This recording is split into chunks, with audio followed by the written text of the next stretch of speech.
Hello, my friends in the film fandom. It has been 2 whole weeks since I have seen your beautiful, shiny faces. We've gotten together to talk about all the craziness going on in the world of entertainment, streaming, movies, all that bullshit. So glad to be back. Not our usual night, but I couldn't wait to get back to what was going on. There's plenty of stuff to talk about, leftover stuff from last week that we couldn't get to. But I had to get to it. I couldn't be away from you guys any longer. I couldn't do it. It was driving me insane not being on here with my boys and Cora eventually talking about all the stuff going on. Boy, the move is now complete. I'm happy to say. Moved into the new house. What you're seeing obviously is not the complete version of what this is going to look like in the end. Still pictures to hang, a new desk to be purchased, things like that. Got to put the pop figures in here somewhere, of course, but we are here. We are back. And today, back to talk about some backed up news stories. Next Thursday, back to the full thing. Tex will be joining us shortly. He has a couple of things he had to do before he could jump on the stream. Cora is busy working. She won't be with us tonight, but that's okay. She'll be back with us next week. But starting off with who else from my hetero life mate, Jeremy? What's going on, brother?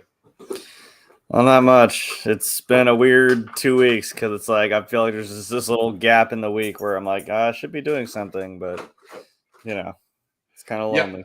Yeah, I can tell you that like last Thursday, I was getting a little bit jittery. I was having some withdrawals. You know, I was in the midst of like moving and still working and doing stuff and packing. I would look over at the corner of the old house where the studio was and feel very empty and very hollow inside because I couldn't just sit down, click go live, and do what we do. But hey, we're back now. We're back on a regular schedule as of today. Plenty of stuff to talk about. Still have, eventually we're going to do a Black Adam review. I still haven't had a chance to go see the film, to be absolutely honest. I got to see it on this past Sunday, so I'm ready whenever you guys are for that. Yeah, I still haven't had a chance. I'm hoping to do that at some point in the next week. Obviously, upcoming is going to be the Black Panther Wakanda Forever review coming up here in just a couple of weeks.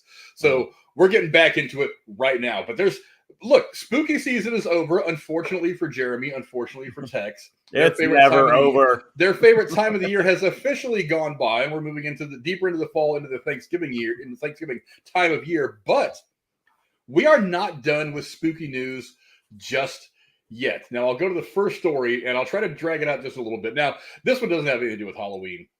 Unfortunately, we've been talking about a lot of deaths to start shows the last several weeks. And unfortunately, this is no exception. Robbie Coltrane, the actor and comedian known for the British crime drama Crackers, as well as the villain to Pierce Brosnan's James Bond in GoldenEye and The World Is Not Enough, passed away October 14th at the age of 72. Younger fans will, of course, remember Coltrane as Hagrid the Giant in the Harry Potter series of films. But he actually had a career that went back 4 decades. Coltrane set a world record by winning 3 consecutive BAFTA awards for Best Actor from 1994 through 1996, and was given the Order of the British Empire by the late Queen Elizabeth II in 2006 for his contributions to drama. A very long career, very diverse career. Jeremy, what are some of your memories of Robbie Coltrane? Well, yeah, obviously, what I know him best from is obviously Harry Potter. I decided to, not his house, but I decided to rep my own house. Got the Ravenclaw on, of course. This one hurt, honestly. I think I was like near the end of the workday or whatever it was, and the first thing I thought of obviously was Hagrid, and just that little clip from Chamber of Secrets when he finally comes back to the school and Harry stands up and says like, "There's no Hogwarts without you, Hagrid," and gives him a big hug, and I'm just like, God, that hurts. It was difficult. I was kind of tearing up a little bit, Mike, because that's something I grew up with. Like the last movie came out like the year I graduated high school, so that was kind of special, in a way. Like I was a young kid that grew up with that series, and Hagrid's just that guy, just that lovable, groundskeeper that you definitely want to go hang out in his hut and have some tea, and you totally not get burned by a dragon and whatnot, whatever else he's got in his pocket. But yeah, I know it was wild to hear that, man. He's actually been doing this for like 40 years. Like the guy's no slouch, that's for sure.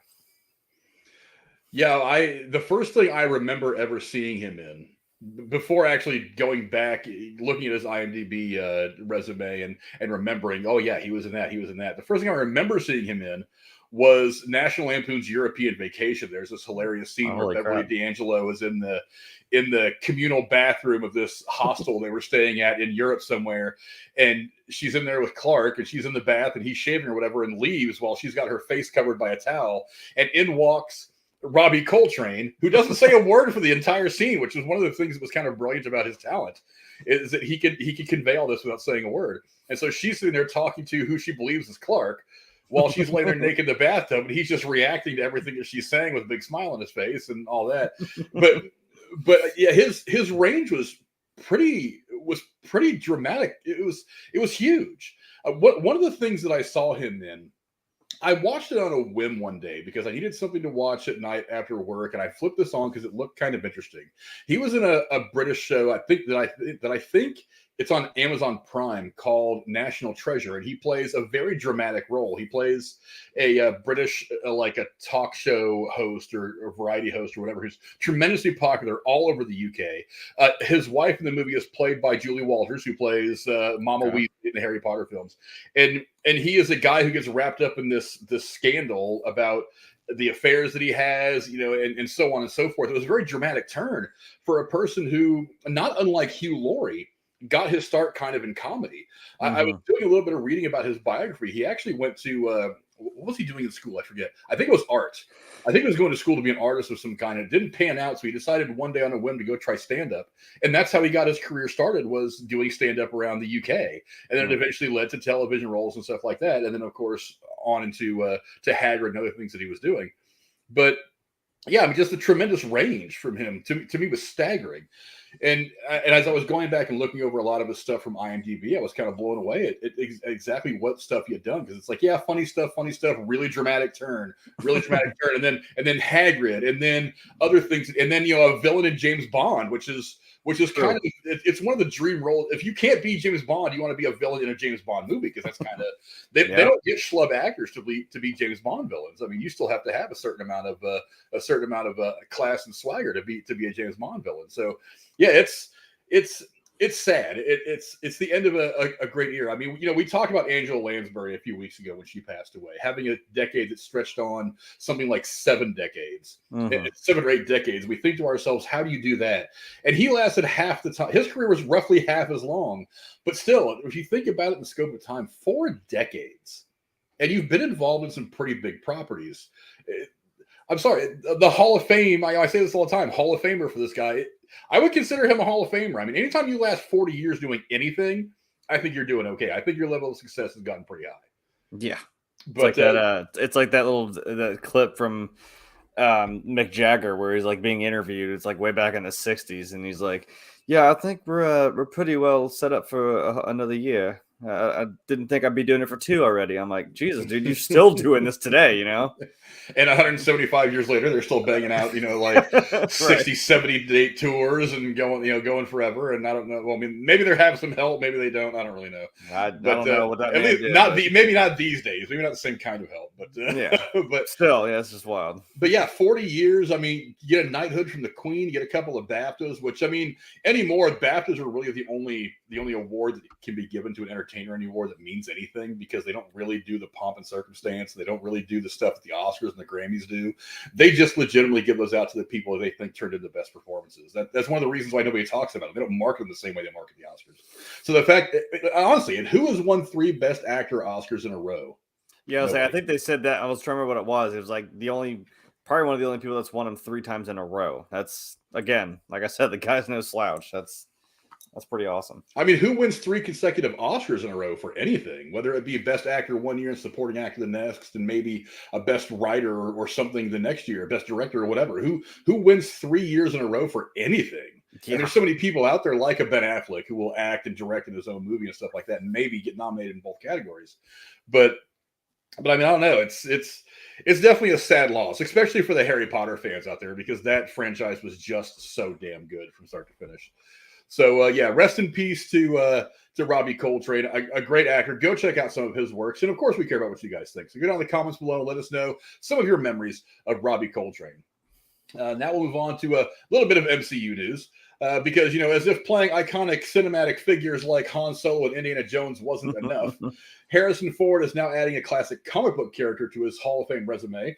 Ford will officially be taking over the role of Thaddeus Thunderbolt Ross in the MCU in Phase 5, beginning with Captain America New World Order. Ross is also slated to appear in the Thunderbolts and Blade. The actor assumes the role played by Oscar winner William Hurt in films ranging from 2008's The Incredible Hulk through 2021's Black Widow, prior to his death in March of 2021 at the age of 71. My man Jeremy, what do you think? We were talking about this a couple of weeks ago. I wasn't entirely sold on the idea because a lot of rumors fly around, but it seemed like 3 or 4 days later this finally dropped that it actually was happening. What do you think of Ford taking over the mantle of Thunderbolt Ross? I mean, if you want to talk about somebody who carries a certain, gravitas to him, like Harrison Ford does, I don't know if I could really.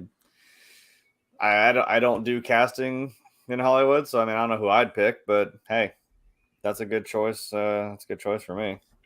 Seems like we've seen him be probably one of the most badass like on screen presidents in a movie, I'll say. So I mean, I could believe it. I don't doubt that he could carry that role pretty well.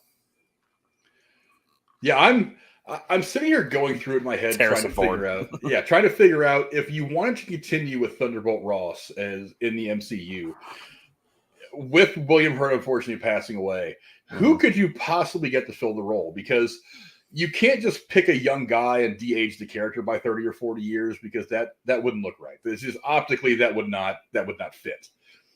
But neither do you want to go after a guy who's in his late 70s or early 80s because I mean they have plans. I mean, look, Marvel plays the long game. So they have to kind of keep this thing in mind. I mean, look at the chaos that kind of ensued for a while. Maybe not so much behind the scenes, but at least with us fans after Chadwick Boseman passed away. I mean, a young guy who we had planned on having around for 10 or more movies, suddenly he's gone. And now one of the reasons we're also anxious to see Black Panther Wakanda Forever is because we're eager to see how they move on from that. Whereas you could have kind of just walked away from the role of Thaddeus Ross. You just made that his last appearance in Black Widow. It wouldn't have been that big of a deal. But they had some plans. They wanted to do Red Hulk, and that character is who ends up becoming Red Hulk. So who else could you really get that is kind of in this age range and carries the swagger of a guy like William Hurt that he carried into the performance? I mean, is there anybody other than Harrison Ford that could have done this in your mind? No, that's what I'm trying to run through some people here. I mean, I don't know if you kind of run through the cast of like the Expendables of I don't know what like the 3-4 movies there have been. I think he was in that for a hot minute, but I'm like I don't know, like that's where my mind goes first. But I don't know who of them that I don't know. Somebody who feels like they've got experience, you know what I mean? Like it feels like they've been through it. Well, the problem is like when you talk about the guys in the Expendables, I think the problem is that that movie is kind of a bunch of one-liners. They're all like 80s action stars. Well, yeah, one of the things that I really, really like about the Expendables is that movie doesn't pretend to be what it's not. It's one-liners, action, some pretty girls, and it's nothing. They're not trying to win any Oscars. They're making it an 80s style action flick with very little substance and all kinds of flash. And sometimes that works for a movie. That's what you want it to be. So more power to them. And they've made some very entertaining films. So I'm not knocking it. But you gotta admit, those movies don't exactly have dialogue and story depth and things like that.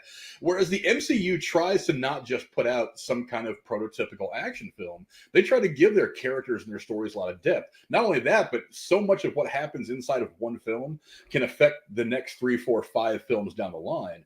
You have to get somebody that can carry that much weight.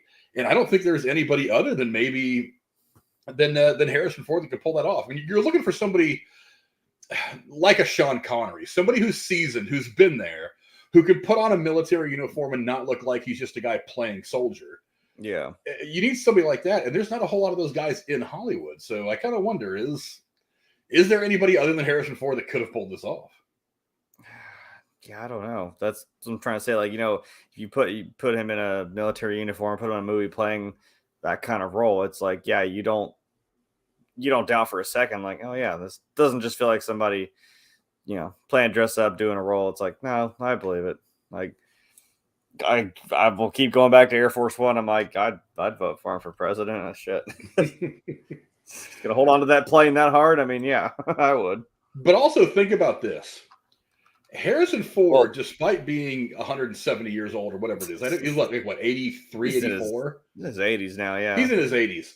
Now, despite the fact that he's a bit long in the tooth, so to speak, he will still get physical and do stuff.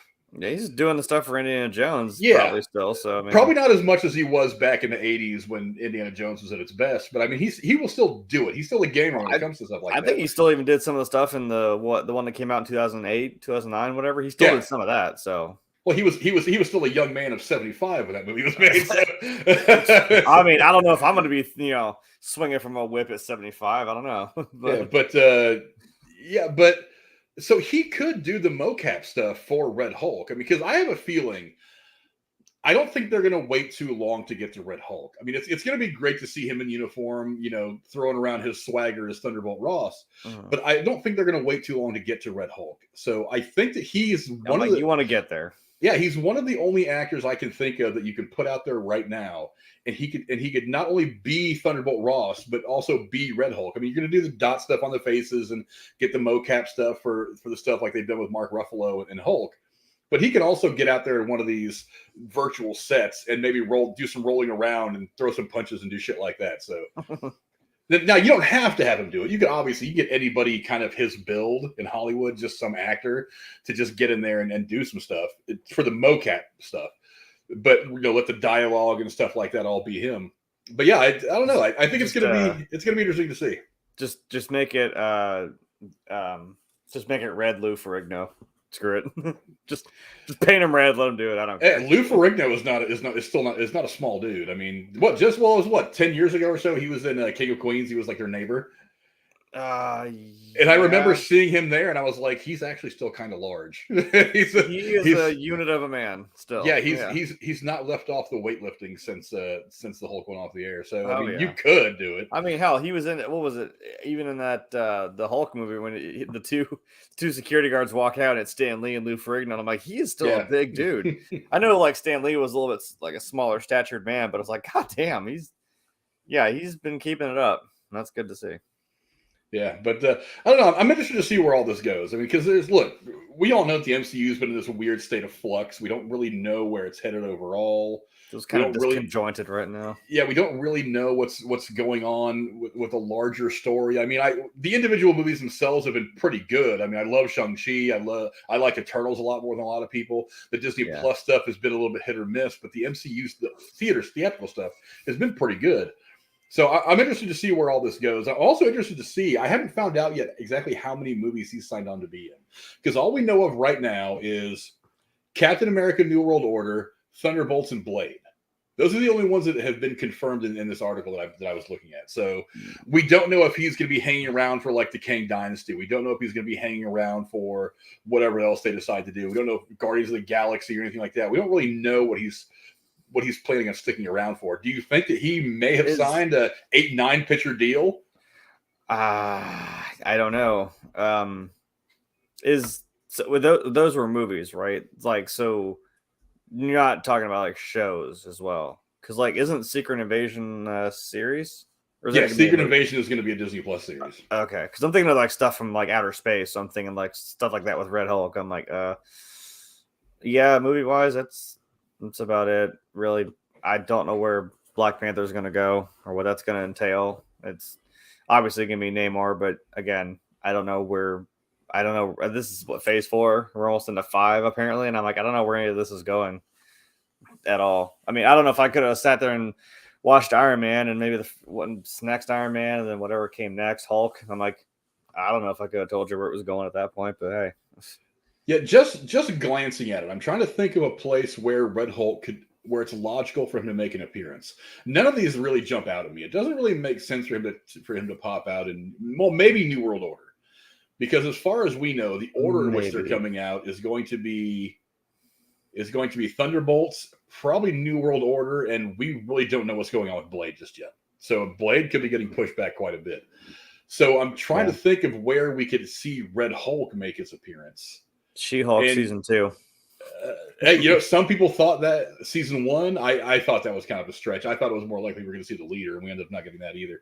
But But I would imagine that he signed on for more than just these three projects. I don't know where the appearance, the premiere of Red Hulk would make sense. Well, didn't she even make like a joke about that in She-Hulk somewhere where she's like, "Oh, Hulk red." I'm like, are we doing that? That's maybe like the only little nugget from that show that intrigued me, because I'm like, okay, are we doing Red Hulk? Are we doing? I mean, because Bruce Banner went off into space to God knows where for a hot minute there, and then just randomly came back like, "Hey, here's my son." Next, I'm like, "Huh? No, don't skip over that. Hello." Wait a minute. They have so far. I mean, yeah, there's more to be told there. You don't just casually on a fly-by line like, "Here's my son." What? Anyway, Daredevil, remember him? Isn't he great? Yes. I like the Daredevil stuff, I'm not gonna lie. Well, Daredevil himself, yes, is pretty amazing. Thank you, Matt Murdock. Yeah. But or Charlie Cox, rather, for making it great. Yeah, go down in the comments below. Let us know what you guys think of Han Solo himself coming back to play Thunderbolt Ross, Harrison Ford in the MCU. Look, if you're going to add a name, add a big one, and you got to admit he's a big one. Hall of Famer, one of the greats. He's Han Solo. He's Indiana Jones. I mean, it doesn't get more action star than what he was for most of his career. So. Mm-hmm. I'm very, very happy he's going to be joining. I'm eager to see what they do with the Thunderbolt Ross character moving forward. I'm eager to see what they do with Red Hulk, because they've kind of neutered Hulk in the MCU. I don't really know what they play. I mean, is Red Hulk going to be an anti-hero, kind of like what the Hulk was in the original Bill Bixby series back in the 70s? Is he going to have the same kind of control over his hulking that Mark Ruffalo seems to have now, or that Jen Walters seems to have? Can he just kind of, or even Blonsky? Blonsky seems to have control over when he turns into Abomination now. Yeah. So is he going to be the one guy who still is kind of all over the place and can't control it whenever he gets pissed off and turns into the bad guy? I mean, we've been wanting to see a raging Hulk of some sort for a while now, and I know what you're saying. Like, yeah, it just seems like, I don't know, it's kind of almost comedic as Smart Hulk or whatever he's supposed to be, Professor Hulk. I'm like, well, scientifically, I guess you would think, if you wanted to try and make sense of this, I guess, so to speak, demon or whatever that is inside of you, you'd want to try to have some way to control it. Because, I mean, I don't know. That just seems like a logical progression, but it is kind of weird that it's like, yeah, but I kind of miss you just like freaking out and just destroying shit, because that's what we want. So, I feel like if they gave him the kind of control over Red Hulk that everybody else seems to have over their hulking abilities, he's not going to be nearly as entertaining.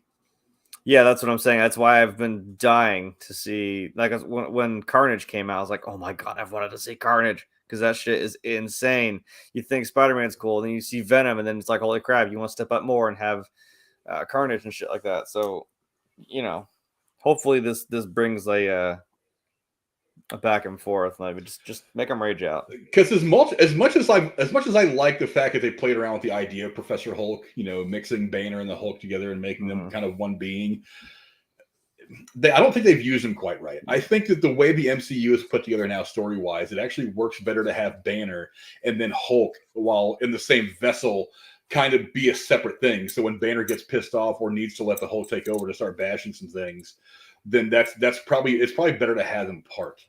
The way that the MCU is structured right now. Again, I respect them going balls out and doing the Professor Hulk thing, and for the most part, it worked out pretty well. But I think that was part of them. I think they kind of took it a little too far, and they made him more Banner and less Hulk. It's just like he's just a big green, Bruce Banner now. Which I know, ironically, that is what the Hulk is. But you know what I mean. Maybe he still have the control over it. I guess more so like Jen does. It's like, let him just be the rage monster, but he can still dial it back. You don't have to be some weird hybrid of it. I don't know. It is kind of interesting, but maybe he can still push that boundary over into just being a straight up rage Hulk, and then being able to still dial it back when he needs to, back into Bruce Banner. Yeah, but before we move off this, I do want to get the opinions of somebody else, and that is my man Tex. What's going on, brother? What's up, people? How are y'all? Just in time for the horror stuff. Yeah, you're just. I'm not lying. I was trying to kill time because I wanted to make sure he was here. Yeah, I was like, I hope when we transition that he's actually here for that. Yeah. But before we seal off this topic, I mean, what do you think about Harrison Ford jumping in to play Thaddeus Ross in the MCU? as long as they wrap him in some sort of protective, wrap or something, so he doesn't break. I know he's kind of fragile at this. Isn't he 80 years old now or something? 80 something. Yeah. So, I mean, they already killed him off in Star Wars, so I doubt he goes back there. But hey, I'll watch Harrison Ford in just about anything. So this has my attention. So I'm down. He didn't even want to do Empire Strikes Back. Jesus Christ. Well, see, out of all of his roles, my favorite is still Air Force One.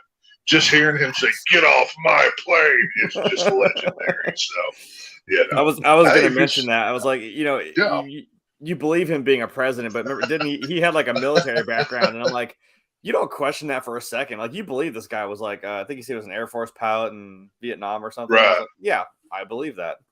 So this fits. Between him or what's the president, Bill Pullman from Independence Day? Isn't that what his name was? I would vote for either of those guys. I like those. But back to the whole point you're talking about. Harrison Ford in the MCU. Do we see him as Red Hulk? I mean, because that's who his character is in the comic books. So are they going to do the digital render thing and put his face on a Red Hulk body? Because that I really want to see. I think that's going to be cool. We were just talking about that a minute ago. I mean, all the motion capture stuff. You can have anybody with a slight build like his go and do the motion capture stuff in a virtual studio, just to have the dots and everything pointed all over him, so that you can get the movements down to the body. But I mean, the whole thing about doing the facial movements and stuff, that's not hard for a guy even his age to do. I mean, they've done it with. They did it with Robert Downey Jr. for all the stuff for Iron Man, things like that. They've done it for Ruffalo and 3 other people for the Hulk. I mean, it wouldn't be that difficult to do. So yeah, we're looking at Thaddeus Ross. Is Red Hulk gonna have a mustache? Is he gonna have the bushy mustache? He should. Yes. I mean that Thunderbolt Ross always has that Sam Elliott gigantic style mustache. So, I'm down with it. I mean, Harrison Ford's probably one of the most. He's one of the most talented actors in the last forever. So, I mean, if you can get him in anything, it's a plus. There's no doubt. I guess the only downside will be his age at this point, but there's nothing you can do about it. You know what I mean? So. Well, I mean, I feel like he's still pretty spry. I mean, we don't hear a lot about him. I mean, think of it this way. The only time we hear about him being in the hospital is when he's done things like throw himself off of a cliff or crash an airplane. It's not like he slips and falls in his driveway and we're all on death watch for Harrison Ford. I mean, this guy still throws himself around. He's still got a level of toughness that's higher than a lot of guys in Hollywood that are like 30. So, I mean, if anybody can still go do some of this stuff, it's probably still him, at least for now. But like I said, that's one of the reasons I was talking about earlier is how many movies did he sign on to do, because he's going to have to turn to Red Hulk eventually. And I mean, there's got to be something there. It can't be immediate. We're talking about, because one of the things he's got so far, what we know of Captain America, New World Order, Blade, and the Thunderbolts.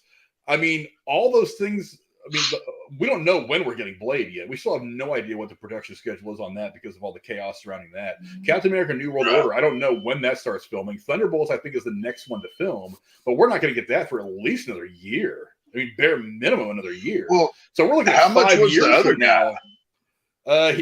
William Hurt was 71 when he passed away. Well, no. What I'm saying is, how much was he in the other films? Was he like a minor? You saw him for 2 minutes in the movie and then he was done? It depended on the film. He had a much bigger role in The Incredible Hulk. He was kind of an important figure in Black Widow, but wasn't really in the movie a lot. But again, just because someone's not in the movie a lot doesn't mean they don't have plans for them in the future. And it's pretty clear that they were always kind of thinking about Thaddeus Ross coming back into the picture and maybe even being Red Hulk. Well, then that makes me wonder why you hire an 80-year-old actor. Then, if you're built, it's kind of like when DC a few months ago said, "Oh, well, Affleck's gone, but we're bringing back a 70-year-old Michael Keaton to be the new Batman." He's just going to be the Nick Fury type. You just see him every once in a while. I mean, is it this kind of thing with Harrison Ford? I mean, are we just going to see him on a screen from S.H.I.E.L.D. headquarters or whatever the crap they're doing for that story? It's all going to depend on how you use him in the story. That's what, and we have no idea what any of those things are going to entail yet. So, I'm optimistic. I'm not even cautiously optimistic. I'm optimistic because Kevin Feige hasn't screwed up a lot of stuff. So, but it's like I was asking Jeremy earlier. Who else do you really get to come in and play this role? I mean, other than Sam Elliott maybe making his return as Thunderbolt Ross. Oh, now you make me want Sam Elliott. You shouldn't say that. Now but that might be difficult because that Hulk didn't exist in this MCU. I didn't want to say it, but I was like, well, you could. No, see, I'm saving Sam Elliott for when they do Batman Beyond for old man Bruce Wayne. I'm saving Sam Elliott for that. That'd be kind of cool. That would be interesting. Hell yeah. But yeah, go down in the comments below. Let us know what you guys think. Harrison Ford is going to be Thaddeus Thunderbolt Ross and probably Red Hulk moving forward in the MCU. I'm kind of excited as to what they're going to give us. I mean, again, I'm more interested in seeing Black Panther Wakanda Forever and trying to get an idea as to where the MCU as a whole is going moving forward. But as far as the individual characters are concerned, I can't knock you adding Harrison Ford to anything. I would watch 2 hours of Harrison Ford sitting there reading the newspaper. He's that good. I don't care. I'd watch it. Look at the comments below. Let us know what you guys think. Now on to the main parts of the show. The one thing that I was killing so much time for because I wanted to get Jeremy and Tex on here for this stuff. Sorry about that, by the way. No, my apologies. We're having all the important conversation now. Winnie the Pooh, Blood and Honey, the extremely low budget and extremely bloody take on A.A. Milne's beloved children's story that became a viral sensation when stills were released over the summer, is heading to cinemas. Fathom Events is set to release the slasher horror for one day in an event across hundreds of U.S. theaters on February 15th. Not only is the huge interest in this film helped lead to a theatrical release, it's also seen the production expanded with additional shoots. Director Rice Frake Waterfield is now planning a Winnie the Pooh Blood and Honey sequel, while he is also preparing for another twisted take on a children's tale with Peter Pan Neverland Nightmare. Jeremy, we've discussed Blood and Honey a lot. What do you think of the idea of the one-day theatrical release for Winnie the Pooh Blood and Honey? Whatever. You're so excited. He's so excited he can't even speak, Frank. This is great. Like I can feel it coming out of you, radiating. I was just sitting there like this, like not even. I'm just fucking. You know you're gonna go watch it. Don't even lie. You know you're gonna see it. I mean, I'm gonna see it. I mean, I don't know if I'm gonna fucking go rush out to the theaters with my red shirt and no pants, looking like Winnie the Pooh, just to go. If you do that, you probably aren't making it to the movie. You're probably getting arrested. But. Yeah. Well. Maybe don't go as depth in the cosplay this time. I'm gonna wear some beige pants and like a red shirt to complete the look without getting arrested. You don't want to Donald Duck it the whole way. Come on, no, commit. Just go flesh color everything except for the little half shirt. You'll be all right. God damn. Yeah, that's hilarious. I don't know. I mean, this is kind of an independent thing, right? Like this seems like a. So, I mean, that's not. Yeah, so that's not really, I guess, unheard of. You're over here. Rachel's right over here, but she's just like, no. No. Yeah, thank you. Well, I don't know. I was going to say, what better for a late Valentine's date for you and the lady than going to watch a movie, right? And she loves Winnie the Pooh, so. Yes, she loves Winnie the Pooh, not Winnie the Pooh or some fucker who's in a Winnie the Pooh-esque mask killing everybody. I don't fucking know anymore. Whatever. One day, I mean, I don't know if I'm going to be there for the big show, but like, sure, I'll see it. It's going to be somewhere. Now, the interesting thing is this same team, if not maybe the same director or whatever, you said is going to do a Peter Pan thing. I'm like, now... that makes more sense. Like inherently, if you actually know the story of Peter Pan, that is actually horrifying. That could be a good horror movie because in itself, at its base, I mean, yeah, you make the Disney, you're not gonna do this with it, obviously. But I'm like, no, the story and lore of that is very much a horror movie. I mean, that could work. Nothing anywhere at all. Period. Underscore. Underline. Italicize. Anything about Winnie the Pooh screams horror movie. Whatever. You should have just made your little like YouTube fan film, whatever, and then be like, hey, so I'm gonna dive into like real movies. Here I'm gonna do Peter Pan. Like, sure, Peter Pan makes sense. A lot of these old Disney movies, shit. You could have done The Little Mermaid as a horror movie. That could have been like a really good body horror movie. You know what I mean? That would have been cool. Yeah. Well, let's be real. I'm more on board with Peter Pan, just not Winnie the Pooh. The only reason Winnie the Pooh, Blood and Honey is getting any kind of attention is because of the copyright, and it was finally open, and these people were the first ones to jump on it. There is 1,000 movies like this that flood every streaming service that have horror movies you can find. This would have been another one of those if it wasn't for, they're the first ones to jump on it. Is this movie going to be good? Hell no. It is going to be cheesy. It's probably going to suck very bad, but I'm here for it. And I hope it is as cheesy and as bad as I think it's going to be. But that's the thing about horror, though, is sometimes the cheesy horror movies end up being the best. 100%. I love content, though. Don't just take something that was. This guy had it. No. This guy had to have had a damn countdown timer for whatever twisted fucking reason he did. He was like, the day of, I'm gonna grab this motherfucker and make a movie in like a week. Done. Do you think he secretly filmed it ahead of time, knowing, and then just claimed it the second that it was available? Because I kind of think that may have happened. I don't think it would have taken much to make this movie. I don't think you can legally. Well, but it wasn't even filmed in America, though. That's the thing. That doesn't really matter with some copyright laws. The rights would still. Yeah, because a lot of people have said that, like when Marvel or when Disney was making the deal with Fox to buy all their IP, including the X-Men and stuff like that, a lot of people were saying that now they can. Because there was a big rumor that they were going to work some kind of X-Men references into Endgame and yada yada yada. Because it came out, that deal went down about the time. The thing is you can't even start to write a script about an IP until you have the rights to it. That's how the laws are usually. Okay. Now that makes sense. Now, not saying they didn't try to do it without anybody knowing about it, but I mean, right. Well, that's what I'm saying. But let's face it, they weren't making a special effects heavy extravaganza like an MCU film or a Star Wars or Star Trek or Disney. It wouldn't have taken that long. Yeah, they probably spent 98% of their budget for this movie on the mask. So I mean, the rest of it they made a bunch. I'm really surprised somebody like Troma, like Lloyd Kaufman, didn't jump all over this movie. Because if you've ever seen a Troma film for the last 50 years, this is right up their alley. They mass produce this stuff everywhere. Hell, they may even still end up distributing it somehow. But this is going to be like a Toxic Avenger, Class of Nukem High type kind of B movie, just fun, whatever. And I think it's going to be cool. Is it going to be cheesy and crap? Yes. The special effects will be terrible. If there's any CGI, it will not look good. It will look like it's from 1995. But you got to go see this movie. It's just one of those films. So I can't wait for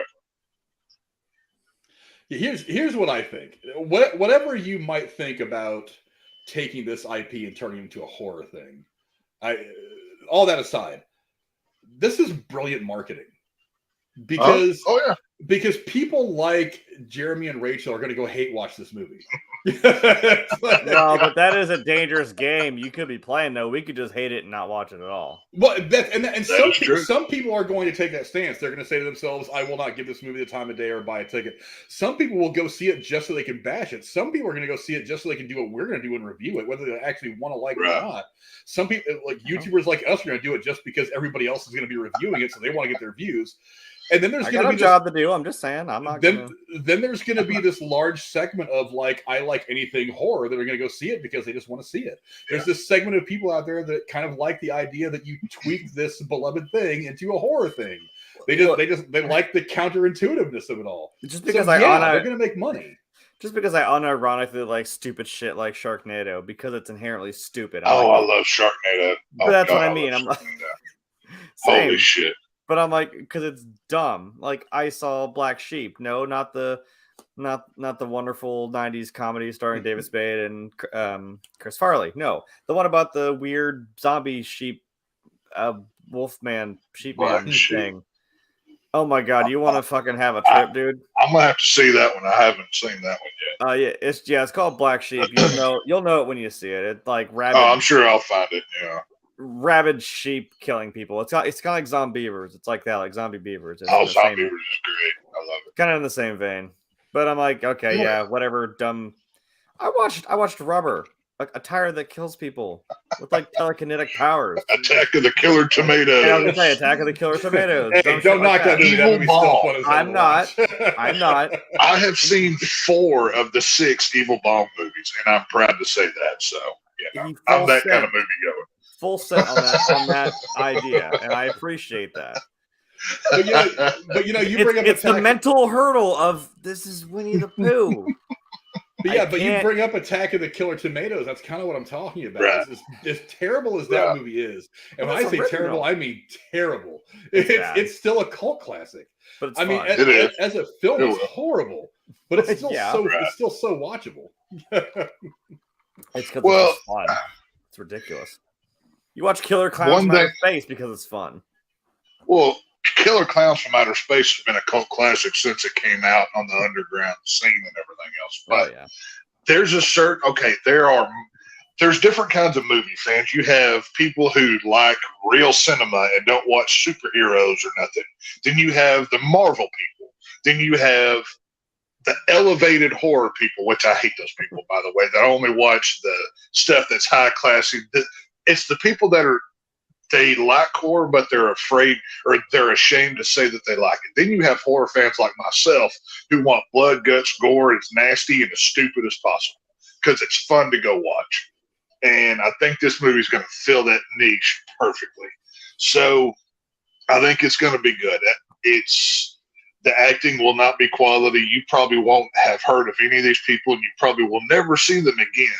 So I hope they enjoy their 15 minutes of fame or whatever, because this is probably all that they're going to get. So it's going to be fun. Let's make some guesses here. Let's make a game out of this. Okay. All right. One day, Fathom event. Now here's.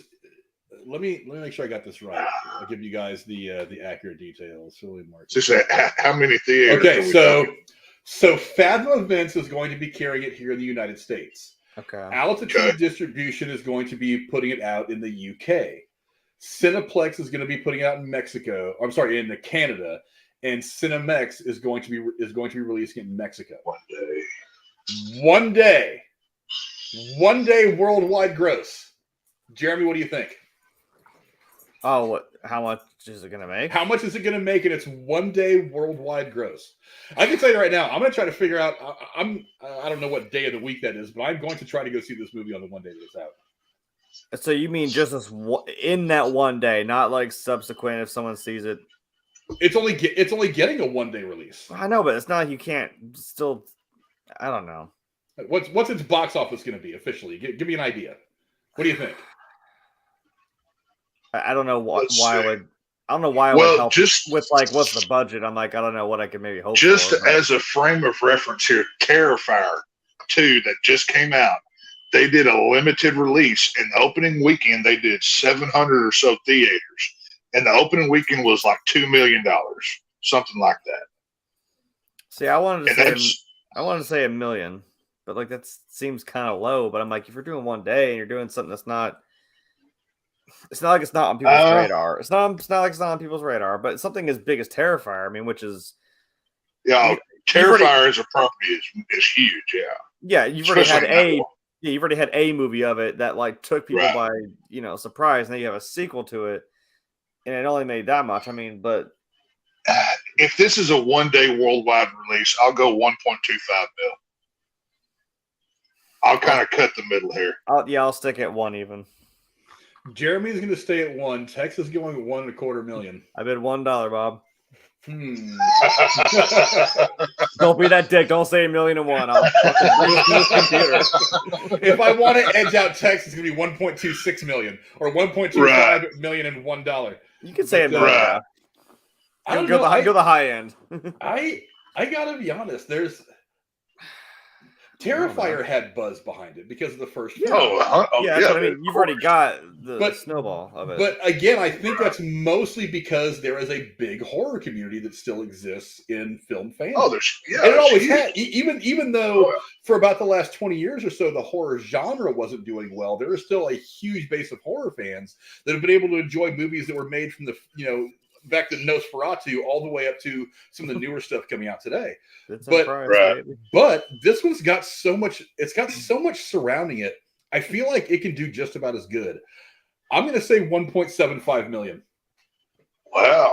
I feel like I really want to say 2, but I feel like 1 3/4 is kind of that's.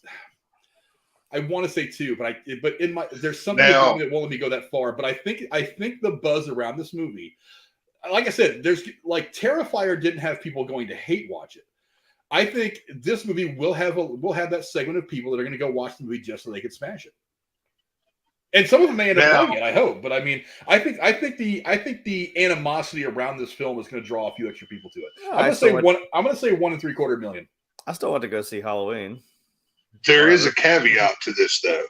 If we look at Terrifier 2, the box office was so huge, the buzz was so big that it got extended to further than that one weekend, because that's all it was supposed to be.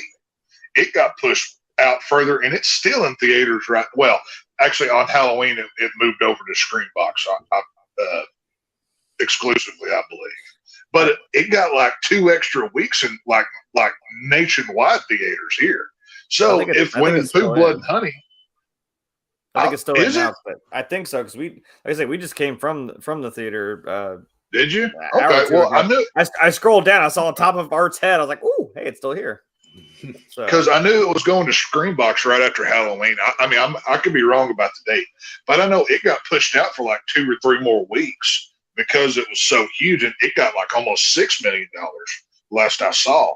So this might, if that Fathom event is big enough, they may get more screenings, or it might get picked up by Netflix or who knows what at this point. But we'll see what happens. I guess what like Frank was saying, it's like I guess it kind of advertises itself inherently in a way. It's not like it also just the age of the internet. You don't really have to. If someone says, "Hey, I'm going to do this," and then it's like, what? It gathers attention.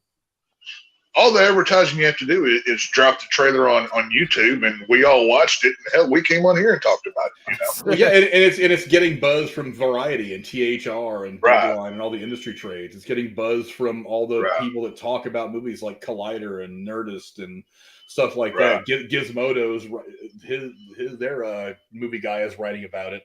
So I mean, it's getting press just by being kind of. I don't want to say controversial, just being what it is, by just making a crazy movie and just being crazy. Like I said, I think I'm going to stick at 1. I'm going to stick at 1 1/4, and we'll see how it shakes out. But either way, I'm really excited to see this film. I will be there on the 15th to watch it. It's going to be cool. I'll make a point to it. So, Jeremy, you're saying 1 million even. Mm-hmm. Tex, you're saying 1.25. You said I'm not quite shooting the moon here, but I think it's going to draw a lot of people.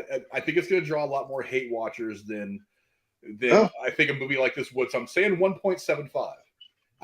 1.75. We'll see. I think it could do too. Staying on the low end. I don't know. But also, I want to make this clear. We're just making guesses for what would be a 1-day theatrical release worldwide from Fathom and Altitude and all that. Right. So if it does end up getting an extended release, we'll have to figure out what that 1-day box office was to kind of settle this out. But I think you can do it. Anyway, go down in the comments below. Let us know what you guys think. Are you going to see it? What do you think this is going to do in its 1-day theatrical release across the United States, the United Kingdom, Mexico, and Canada?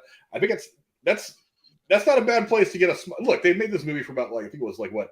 I haven't been able to find an exact budget, but I think it was something like 50 or 60. It was probably a hot dog and a handshake is what they made this movie for. It was made for nothing. And a jar of honey. With some blood on it. With some blood on it. But look, even merchandising this. Look, if they release any merch, this is going to make money. Oh God! I mean, so if they release this in 1 theater in New York and 1 theater in LA, they were going to make their money back in 1 day. Dude, somebody get Fright Rags on the phone now. We need to get these T-shirts made because I need one. All right, let's get this done. You know goddamn well next year Spirit Halloween is going to have that damn mask. I'm surprised I didn't see it this year. To be they may not have had enough time, but I'm betting you next year we're going to see it. Probably. So when is your old lady's birthday? I know what I'm getting her for her birthday or Christmas when that mask comes out. Just don't. We won't tell her. So. It's in September. You already missed your. She's gonna throw it back at you with a brick in it.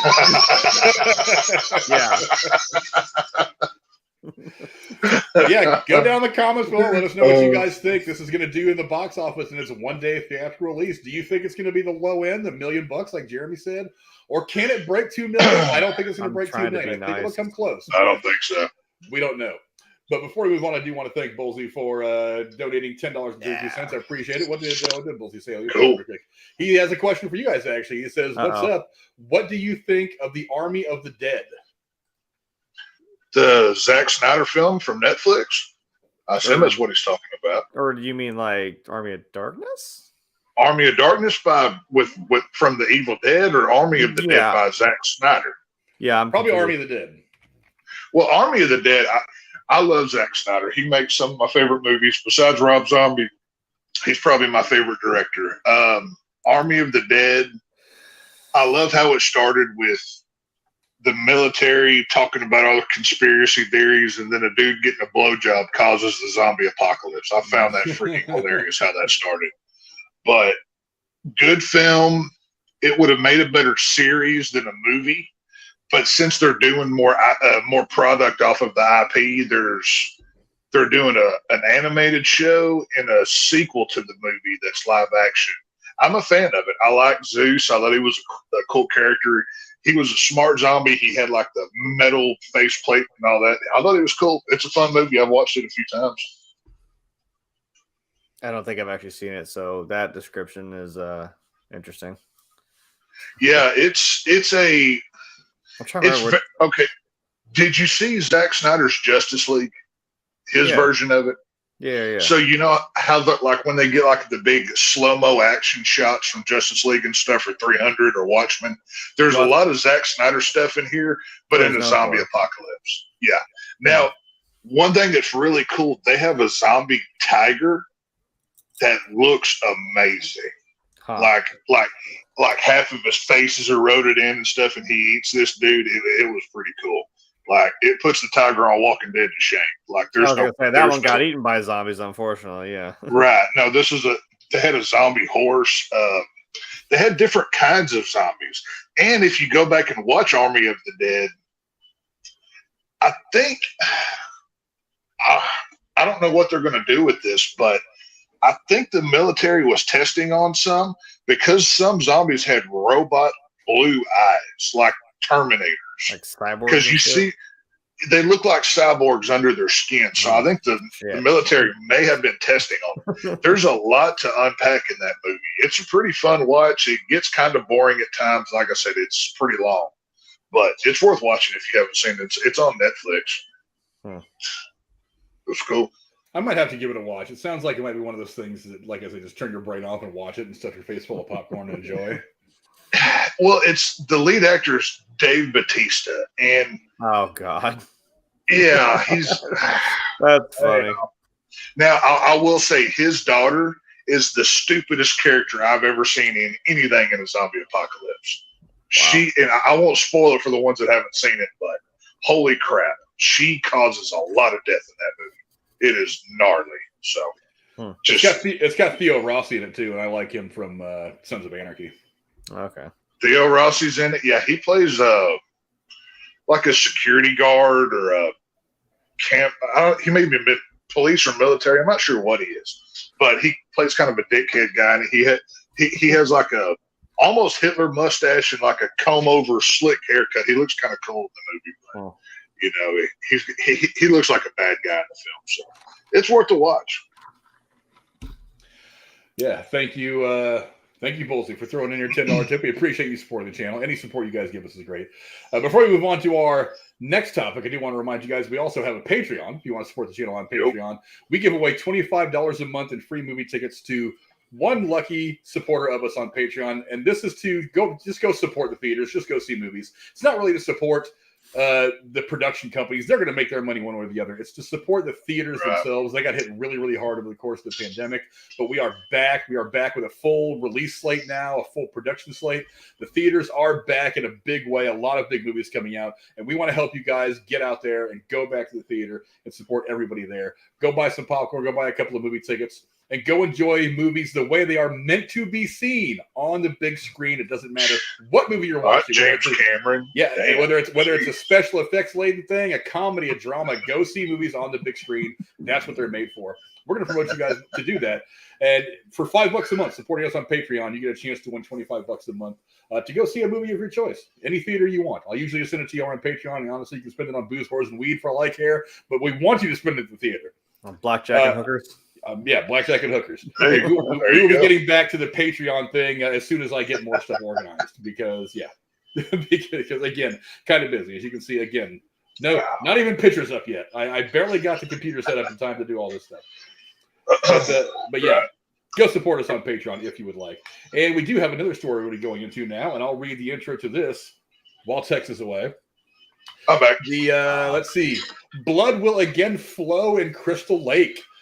Brian Fuller, the prolific television creator behind such shows as American Gods and Star Trek Discovery, will write, showrun, and executive produce this series, which will be produced by A24, the studio known for buzzy movies such as Everything Everywhere All at Once, and this year's horror one-two punch of X and Pearl.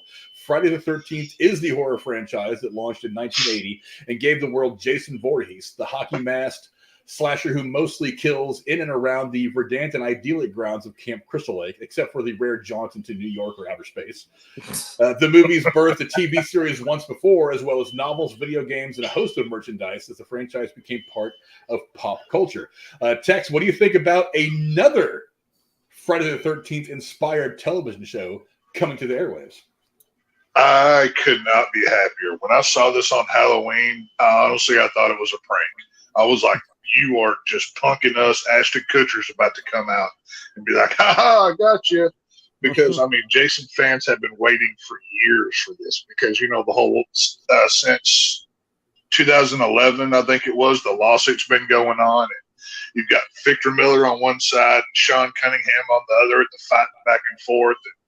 And, once it finally got resolved, this was amazing. Now, when this story first came out, for those who don't know, Victor Miller wrote the original script. He owns the original film. Now, Sean Cunningham, he owns Camp Crystal Lake and Adult Jason with bag head or hockey mask. And he is part of Horror Inc., it's called. So when you read these articles, you'll see that the producer of Horror Inc. and Victor Miller are producing this, which means this show can go full bore. We can start off when Jason was a boy. We could show his father Elias, which has been in the comic books. He was supposed to be in movies. I really hope they have Elias in here. Obviously, Pamela Voorhees will be in it. I know they can't do movies. New Line owns the rights to the films, and apparently that's still a mess. But if we can get an ongoing Jason Voorhees series, I'd love that even more because, hey, I love slashers, and Jason Voorhees is on that Mount Rushmore. So please, I'll take as much as I can get of them. So let's go. I'm happy as hell. I don't know, Jeremy, what do you think? They're taking another stab at Friday the 13th, the series. What do you think we're going to get out of it? I think we can call that Mount Slashmore. Somebody please make the fan art. I will buy the shirt. I will buy the shirt. I would buy a little mini paperweight, whatever of it. Yeah. That'd be great. Man, it's got to be like Michael, Jason, Freddy, and like Leatherface, maybe. 100%. The big four. Now, as to who's who in line with the president, I have no idea. Yeah, fuck them. Who gives a shit about that? Fuck them, right? I don't know. The hilarious thing is I know that graphic you put up is from the video game. It was, yes. Right. I was like, immediately, I'm like, that's the video game. I just thought that's a really good video game. See, it is. Hopefully they bring back the video game too. That was an awesome game, dude. See, when you said that, I was hoping like, wait, so did finally all of the legal things maybe get sorted out, or did it finally? Yes, it's from what I've read. Somewhere? Yes, from what I've read. Well, the court case was settled like a year and a half ago, and it was broke down to where Victor Miller owned the first film and Pamela Voorhees. Sean Cunningham owned from 2 forward, which was Adult Jason and all his different iterations. in Camp Crystal Lake, like the sign, that we all know and love from the films and everything else. Mm-hmm. So technically, Victor Miller could have made another Friday the 13th movie, but it would have been a Pamela Voorhees story. They could not have had adult Jason, which is the whole franchise, let's be honest. I don't care about seeing a Pamela Voorhees movie. I don't care. I'm not interested in that. Give me Jason. But once I read and I looked into all of the rights are available for this show, they can go anywhere with this. My biggest question is it going to be a new timeline? Are we doing like what are we doing here? Are we doing the Halloween 2018 trilogy thing where we pick up at a certain film and we ignore everything else? Is this tied to the 2009 film, which I love that movie? That's my favorite Friday the 13th. But I mean, my gut tells me probably reboot, since it's a series. They'll do their own thing and be easier and cleaner. But we never know. So I don't know. We could build from the ground up again. Like you said, I was hoping and just like AJ Rader said down there, I had the video game as well, and I thought it was awesome. And until, like you said, the lawsuit kind of literally killed it, and it's just kind of it killed the whole game. Like 6 months into it or something. It wasn't around very long. No, and it's unfortunate because I thought it was kind of fun. It was kind of one of those like you versus a whole team versus one overpowered. It was fun. I mean, I enjoyed playing as counselors. I enjoyed playing as I think her name was actually AJ as well, the goth girl, because she was very stealth oriented, and I just like hiding. Oh yeah. But playing as Jason was just fun as shit. Like I can't remember which one I used, but like, man, I could just bulldoze through people, and it was really fun. Did you ever get to play as Savini Jason? Tom Savini's version of Jason? No, the Hell Jason? No, I didn't. Yeah, where he had hellfire coming out of him and stuff. That was so cool, dude. That was awesome. Cool. Yeah. No, I think I played as 4, I want to say. 4's a good one. 4 was that Ted White, the one that just passed away? R.I.P. by the way, Ted White. Yeah. Yeah. But I don't know. Like maybe either like 7 or 8. I can't remember which. I played as a mix of those. But with this, I'm like you said, maybe it's just better to kind of maybe clean slate it. And honestly, if you can't do this without Pamela Voorhees, at least in there somewhere, we could do like a Norma Bates kind of thing. Like, well, yeah, that's what sets up a whole. Hey, now we have Norman Bates. Maybe we can have some sort of. You don't really see it happen. We know what happened. He drowned in a lake because the counselors were too busy snogging each other, whatever. And then she goes nuts, kills everybody in the camp. And we only see Jason pop out of the, she was dreaming or not, but popped out of the water and just yanked her right into the lake. And then she wakes up, and then the next time we see him, like you said, he's like a full grown in his little overalls and a little bag face. Yeah, even though Friday the 13th Part 2 takes place like the next year or something. Yeah, it's like a 1 year difference, and he's a full grown man. So go figure that one out. But it's a B-rate slasher at that back in the 80s. Accelerated growth in the lake. Right. Now. Yeah. But that's my point. Is there is a big timeline jump there? I guess if you want to say that he was like a kid. Excuse me, like permanently kind of just a dead child to then, and then you got finally the hockey mask and Machete makes its appearance. So you've got some time to maybe explain some stuff and see how he gets to. You can fill in some gaps here with this story, and then just kind of go. Like you said, I mean, I'm not going to be mad if some dude in a hockey mask, not some dude as in just Roy, some fake guy. Just say I don't want to see Roy. Mask, I don't need fake Jason. I know. Thank you. I know. Yeah, like we just had that with Halloween Ends. So I don't need any more. I'm good. Yeah, no, thank you. We just see him just slashing people in the camp. I mean, that's what we want. It's fun. I mean, if they want to differentiate themselves from all the other timelines, they can go with the Elias story, which is Jason's father, who was just as crazy as he was. If you've ever read any of the comics or looked back into the lore, Elias is not a good dude. And if I was doing a series, obviously you have to have Pamela in there. Maybe you do, look at how the shrine for her head in the sweater. I think Elias and Pamela are divorced, and that's why I can't remember. But I can see them doing kind of a Bates Motel Psycho kind of thing with the whole mom thing and everything else. I could see that, but it's got to have that summer camp feel. That's what Friday the 13th was. This was a kids' camp. You're supposed to be having fun, shooting bow and arrows, taking canoe rides, camping, whatever. If they nail that, they'll have a lot of good grace going for them. And that's the thing.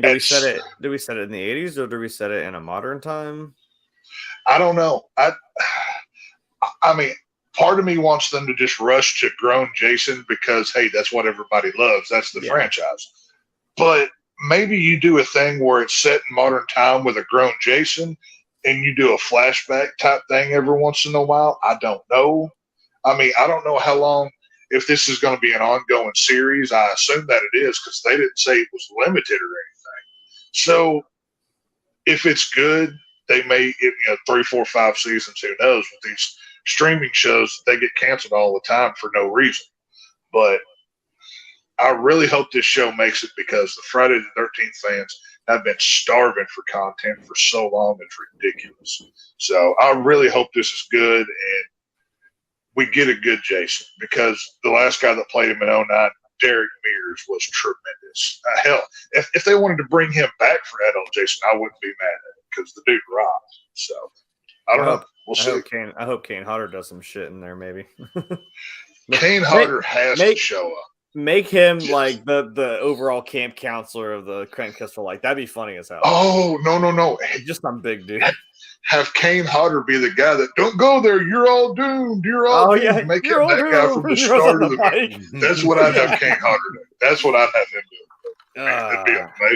Or if they want to make this some kind of an origin story, have him play Jason's dad. Yeah, have him play Elias. He'd be a great Elias. Like if you just Google Elias Friday the 13th, he's got like a buzz cut army type thing. I could see Kane Hodder playing him. I think it'd be cool either way. I mean, he'd do it. There's, Friday the 13th is very simple. Kids go to a camp, they drink, they party, they have sex, they die. That's the whole franchise. Don't complicate things. It's actually very easy. Don't complicate it. Learn from Blumhouse and their Halloween trilogy. When you try to put too much social commentary, you ruin things. So keep it simple, stupid, and just give us Jason killing teenagers. That's all we want here, y'all. So I think, is it being made by, you said A24, right? Is that who's making it? Yes. See, that's the thing about A24. They either knock it out of the park or they make a real bore fest. They knock it out of the camp. Or hopefully they knock it out of the camp. Yeah. But I don't know. I mean, A24 is known for their slow burns, for their lower budgets, which would work with a Friday the 13th. I just hope they don't go too artsy with it because A24 is known to do that.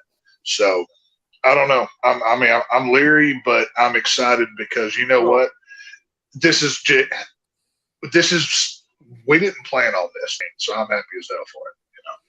However, I mean, the thing about the Friday the 13th series, as you know, is like, I don't know. I did not know there were that many inventive ways to kill somebody.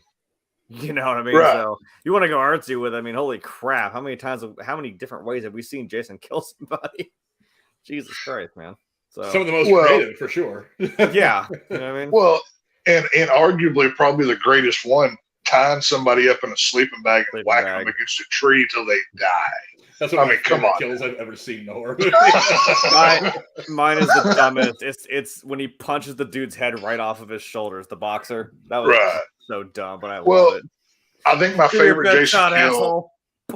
I think my favorite Jason kill comes from the 2009 movie, and it's the sleeping bag kill, but they take it to the next level. He has the chick in the sleeping bag, and he whacks her against the tree. Then he ties her up over the campfire and cooks her to death. So you get 2 in 1. So, Jason is, he's a very creative boy, as his mother would say. So he's a little misunderstood. There's a lot they can do with this because, I mean, I think they said this is going to be on Peacock. This is going to blow up for Peacock. This is going to be huge. This is going to get them a lot of attention, and I would subscribe to Peacock just for this, even though I hate their app. It's maybe the worst one out there. I would subscribe for a Friday the 13th series. So they will get my money. Yeah, my question is, what's this series is it going to be all about? Because the original Friday the 13th TV series that was out like in the late 80s, I think it ran from like 87 to 1990, had absolutely nothing to do with the Friday the 13th. Yeah, no, that was using the name. Yeah, as a matter of fact, it was actually supposed to be something else, but they decided to call it. Actually, I think it was supposed to be called the 13th Hour, is what I was reading earlier. But they actually decided to call it Friday the 13th the show just because they wanted to suck off the brand recognition. Well, to which I'm like, you know why they did that, right? They did that because they did a Freddy's Nightmares TV show, and they had Freddy opening the show, and just because those two were in such competition, that's why they did the Friday the 13th thing. I mean, yeah, you didn't end Jason Goes to Hell like that for no reason. Matt's on the ground, his claw comes up and grabs him. I'm like, oh, what? Right. I didn't know, because like I saw Freddy versus Jason like when I was younger. I hadn't seen all of the Friday the 13th yet, so I saw that.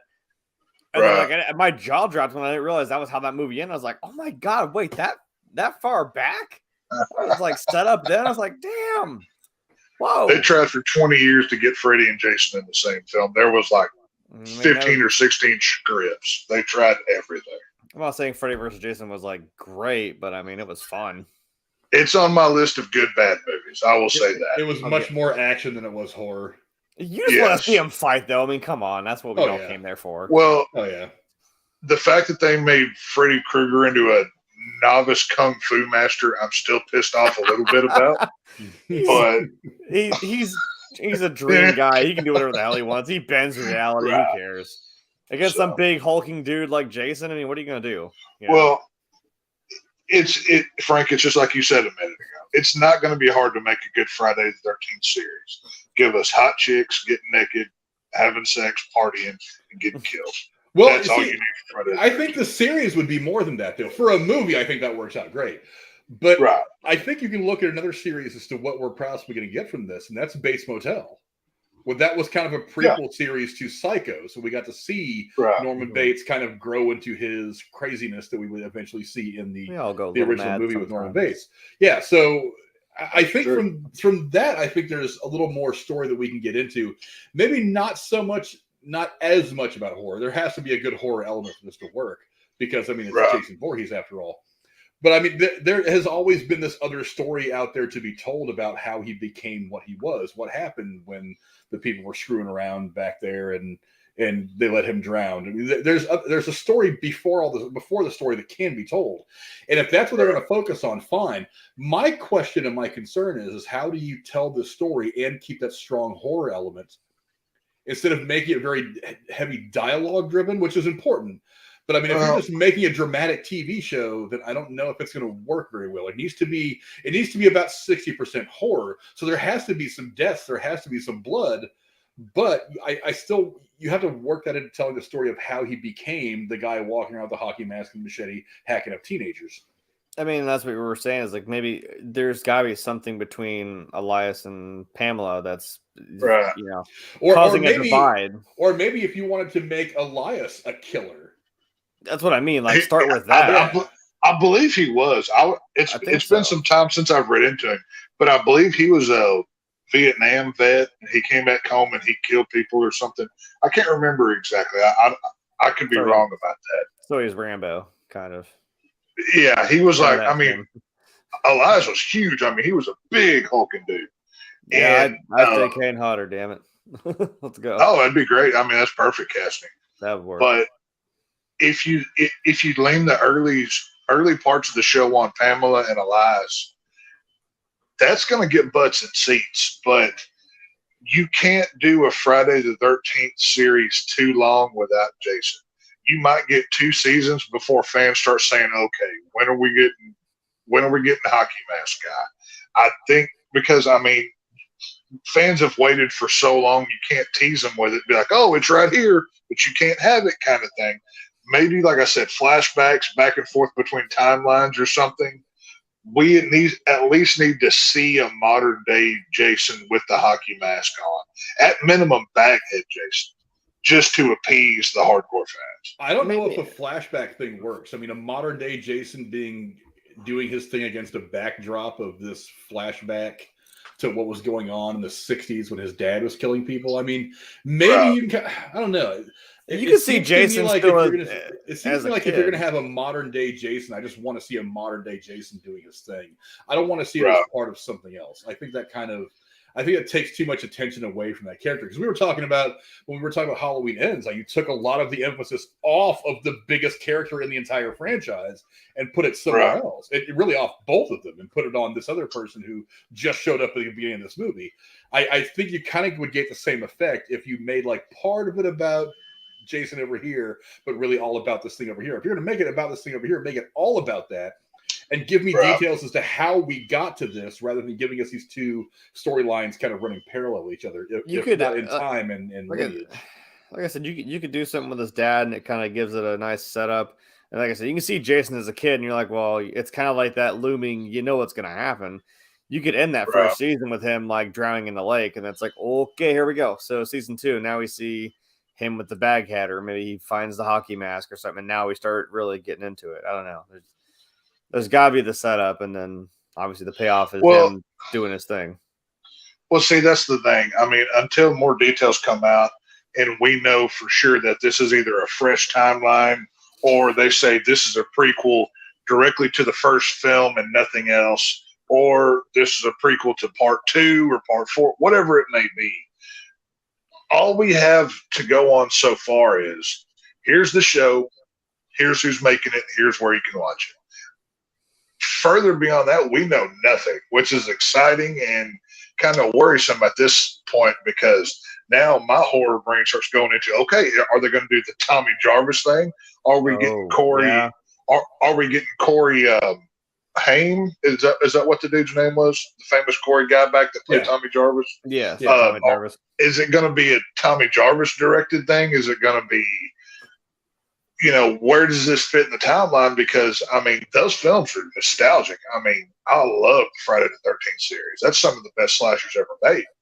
And I don't know. Like I said, if I were doing it, I'd go fresh cut. I'd go fresh timeline. Everything else, but we're not going that way. We're doing it our own way. But I don't know. We'll see. I'm excited for it. We have a season where Elon Musk takes him into space, and that's Jason X. That's the crossover. Yeah. Oh, that's the cross. That's not bad. That's not bad. Well, I mean, we'll call it Jason SpaceX. Every other celebrity hates Elon Musk, so Jason might as well too, right?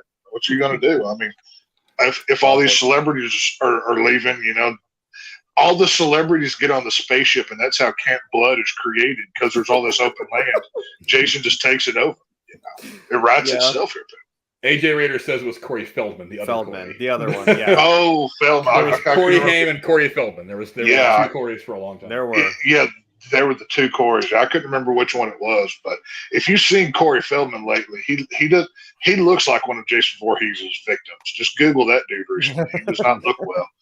But well, he's like fucking 50-something now. He's not exactly as young as he was. Yeah. Well, it's not so much the age; it's the plastic surgery to the basic.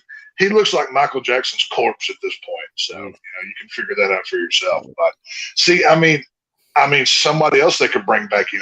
Amy Steele from Part 2, I believe, one of the most beloved final girls from the Friday series. She could be coming back. You've got the final girl from Freddy vs. Jason, which is my favorite, Monica Keena. Odds are they're probably not bringing her back because people hated that film, but I'd love to see her return somehow. There's Derek Mears, there's Kane Hodder, there's who else is alive? There's a bunch of those final girls that they were in one movie and got killed you could bring back. There's a lot you could do with this, but until we have some more clarification of what this is going to be, it's all speculation at that point. So I don't know. But it's not that we haven't given them some very good ideas as to what they could do with the series. Yeah. Hollywood has not called me yet. I could be writing every one of these horror franchises, and I've put myself out there. They just haven't responded. I'm kind of offended right now, to be honest. Go watch our Halloween movie. We gave you several different endings that could have been so much better. You're welcome. It probably would have worked out a lot better. They would have hated the entire season, the entire movie as a whole. All right. But obviously we want to know what you guys think. So go down in the comments below. Let us know. Friday the 13th, the series is coming back in a much different form than it was last time. Last time had nothing to do with the Friday the 13th brand. It was just connected by name and nothing else. I remember watching a few episodes of it thinking it was all right, but not anything special. But they're redoing another one. It's apparently going to be a prequel. So go down in the comments below and let us know what you guys think. If you're excited to see it or not, let us know in the comments below. Now, we've got one more story we want to talk about tonight, and that is a return to Derry, of all places. a heavy horror theme show tonight. Thank God I had both you guys around. Right. But let's see as I get back to it. Get ready to flash back to a time before terror ran amok in the streets of Derry. There is a project in development based on It by Stephen King. This time, however, instead of a movie, we will be getting a series tentatively named Welcome to Derry. The show could finally answer all of the questions we've been curious about since watching the It film series, directed by Andy Muschietti. At this point, not much is known about Welcome to Derry's plot outside of Variety's report that the series will take place in the 1960s, and it will follow the original story of our favorite killer clown, Pennywise. Tex, again, we all loved the Andy Muschietti films. The first one more than the second one, but still very good films overall. What do you think about, much like Friday the 13th, a prequel series to the events of Derry that will take place in the 60s? As long as they bring back Bill Skarsgård, they can't miss with this. That dude, he was amazing as Pennywise. And something, obviously we all know Pennywise as the clown, because that's what scared the Losers Club the most. What I want to see out of this is obviously the origins, everything else. I want to see different forms that he's taken over the years. Because not everybody's afraid of clowns, right? He could be anything, be anyone. I mean, we saw that in the two films by Muschietti. But, I wonder if, was it chapter 1 where the kids were flipping through the book and they saw like Pennywise at the circus pretending to be a guy in the suit. Like you could obviously tell, like, I wonder if that's going to play into this and if that's where this spurred from for Warner Brothers. Because if so, that's a really cool idea and a perfect way to tie into those films. I believe that Andy Muschietti is going to be directing this as well. I think that I read that.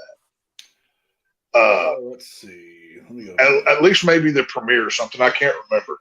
But there's a lot of meat on the bone for the It story that the movies have never done. And with this series on HBO Max, they're going to put money into it. It's going to look good. It's going to be well made. This has potential to be huge. And I mean, it's like you said, It Chapter 1 was better than 2. For some reason, It versus adults never goes well, whether it's the miniseries back in the day or the feature film. He works better against children. So, it's better, apparently, as he said. That fear is better in those kids. He needs that adrenochrome rush. What you going to do? But, I think this is going to be cool. And like I said, they need to get Bill Skarsgård back on board because that dude was amazing as Pennywise. So, Jeremy, what do you think? It, the TV series, a lot like what we were talking about with Friday the 13th, is going to be a prequel. I think there's still story to tell there, much like Friday the 13th. What do you think about the prospect of getting a prequel TV series from It? There is a lot to tell with, I guess, sure, the town of Derry and also this entity that we know as Pennywise the Clown. Like Tex said, I think he does say, he's like, I am everything you fear. He's like, yeah, he can be anything. He can be whatever he wants to be. And I can't remember. When you were saying when it was set, I was kind of like, so is this maybe he comes back every 27 years or something? 27 years. Yeah, it's a really weird, odd number, which I thought was weird. Yeah. Hey, you remember it. It's like, it's specifically scary because you remember it was 27 years. So I was like, wait, is this maybe like the last time before what we know as the story of It? This may have been like the last time he was there or something. So that'd be cool. And like you said, I don't know how you would do this without Pennywise the Clown or whatever form he's in. Because we know that version is the one that scares the kids that we know of. So I don't know. There's my only worry is I'm like, I don't know. You don't have to tell like too much. I'm like, yeah, don't. again, the thing with fear is the unknown and not knowing. You know enough about it that it is scary. I'm like, you have to explain the entire thing to me. But it's like he has been around for so, or this entity has been around for so long. He's been around for thousands of years. I mean, they could go back to 1860 and tell the story of that version of Pennywise. So to only go back to 19, that's what I'm saying. Like, as a period piece, yes, it is very cool. So I'm wondering, like, okay, what did he do before the timeline that we know of? Sure, that could be fun. But here's the problem, though. We know Pennywise has to win because this is a prequel to the Warner Brothers produced films. So we know that he has to live. Yeah, he's not going to die. They may beat him in some form, but they're not going to kill him because it'll become some big spider thing and that'll kind of smack him a little bit and he dies. I'm like, right. They'll do like the thing where, Jason opens his eyes at the end of the movie under the water so he's not dead or whatever. But I don't. He took his wife on the bike ride and all of a sudden, oh my God, I'm back. What the hell was that? Yeah. That'll wake you up a little bit. You ride your bike in traffic. Yeah, that's why she woke up. You fucking maniac. Well, that's the whole thing is I want to see a full-fledged town of Derry. I want to see, because obviously we know that like Pennywise.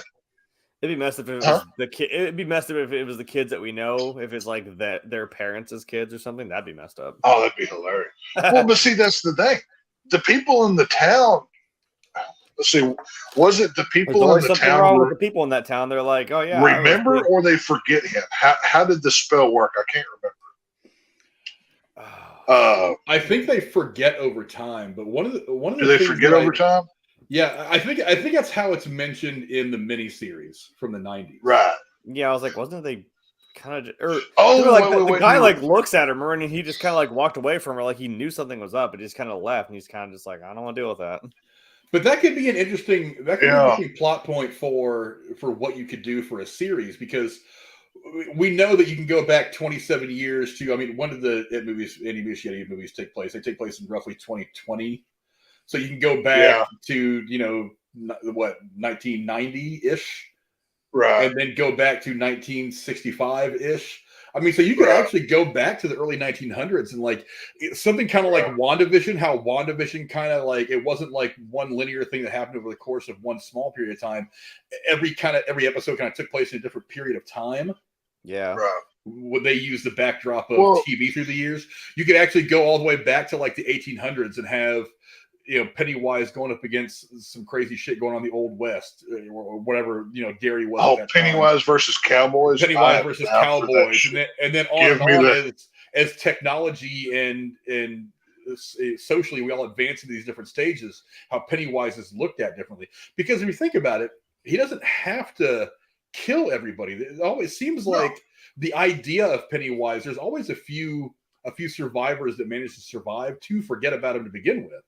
So it's like he does what he does, and there's a story to be told, and then he goes into hibernation, and that's the end of episode 1, which is an hour. And then you have another hour-long episode of him doing it again, like in the 1930s, then again in the 1950s, and again up through into the 70s, 80s, whatever time period, until eventually you get to the modern-day stuff, what we saw in the movie, and they finally defeat him. Didn't even the kid, or not the kids, but when they were adults in the 90s series, it's like, I mean, they all made that pact to if it ever comes back, we're all gonna come back, But it's like, I mean, I know you obviously in 27 some years you move on with your life and you do stuff. It's like, did they kind of forget, or I mean, you remember? Remember they chose to come back though. Yeah, but I mean, he had that kind of flashback where he's like, oh my God, he remembered Georgie, and he's like, that it just kind of clicked back for him, and they all as soon as they say, hey, it came back, and they're like. Right, they remember, oh shit. But then again, they're not in the town of Derry. They're the only one who's only one of them stayed. So, and he's the only one that kind of really gets it, when stuff starts happening again.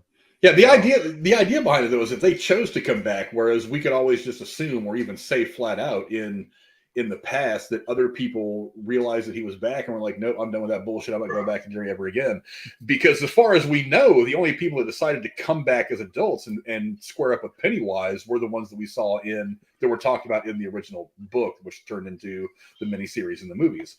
that group of the Losers Club. So maybe that's what it is. It's like I said, he runs amok amongst all the people of Derry every 27 years, and it's just the story of how he grows and grows in power until he meets the Losers Club. Yeah, maybe they're something that they get over on him. I'm sure y'all seen the Zodiac Killer movie with Jake Gyllenhaal that came out. Something that they could play with here is, obviously kids go missing every so many years in Derry. You see the posters on the wall, missing pictures and everything else. You could play with something like that and maybe the town, blames John Smith down the street and they vilify him, when in reality, John Smith knows Pennywise is doing this. But one of the episodes is they string his ass up and beat him with brooms till he dies because they think he's the one, kidnapping everybody's kids or whatever. There's a lot you can play with on this. There's a lot of stuff you could do here. And, Andy Muschietti is a very creative guy. He made 2, as bad as, It Chapter 2 wasn't bad. It just wasn't good. It wasn't as good as the first one. But they can do a lot with this. I hope they get creative with it. It's kind of the opposite of the Friday the 13th. It's that you need to keep it simple, keep it easy. Pennywise, you're playing with an even more supernatural character that you can get weird with this and make it a lot of fun. So I don't know. I'll be watching this one as well. This is going to be cool. What you described there is kind of like that one Twilight Zone episode where it's that one like street or that one block and the power goes out and they're all paranoid and shit and they think it was the guy down the road and it was actually those aliens. Like they were just like, oh yeah, and the aliens actually show up at the end. They're like, oh yeah, that's how humans work. That's what I'm saying. They kill somebody over it for nothing. Like you either fear does some shit to you.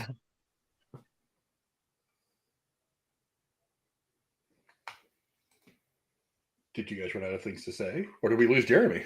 No, he muted himself. I think he had to. Oh, that was the end of my thing. Right when I ended, everybody went silent, and I was like, "Uh-oh," because I was looking at another screen. I ended my comment, and then he had to mute. So never mind. Sorry, I'm dealing with kids. No, what I was saying before I was so rudely interrupted by my children. I love them dearly, but you either. I don't know how much money they're going to put into this. So let's say this is an 8-episode season. You could do one episode in 1952, and the next episode is 55 or whatever. But as you do that, you're going to have to redo the set. The town's going to change a little bit. There's going to be a lot of set dressing that's involved in it. That costs a lot of money. So, we know HBO Max has it, but will they do that until it's proven? I don't know. Or do they dedicate it to 1960?